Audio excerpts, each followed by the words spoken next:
Olá, eu sou Ariane Molina, musicista e pesquisadora musical. Eu sou Vitória, musicista.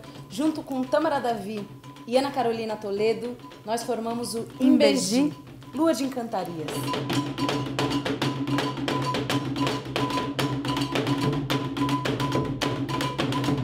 Nós somos pesquisadoras de música afro-religiosa brasileira e ameríndia.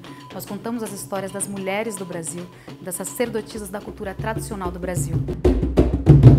A partir dessa vivência que a gente desenvolve de pesquisa dos ritos conduzidos por mulheres, nós fomos convidadas para tocar no Festival del Caribe, na Festa del Fuego, com mais de 200 bandas e atividades artísticas gratuitamente pelas ruas de Santiago de Cuba.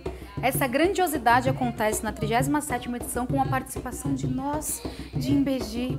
Nós estamos tão lisonjeadas, felizes da vida e queremos estudar tanto lá e precisamos desse apoio de vocês para fazer com que Imbegi vá para Cuba.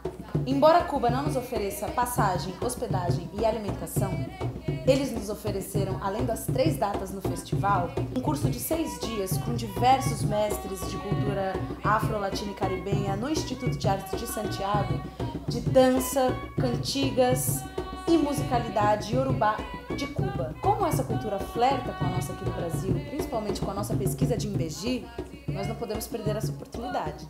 E essa troca muito grandiosa vai acontecer com 2 apresentações de Imbegi no Festival del Caribe, na Festa del Fogo, e também faremos apresentações em Havana, junto com a nossa vivência Tambores Femininos de Imbegi. Por isso é tão importante o apoio de vocês para que a gente possa realizar a nossa viagem a Cuba.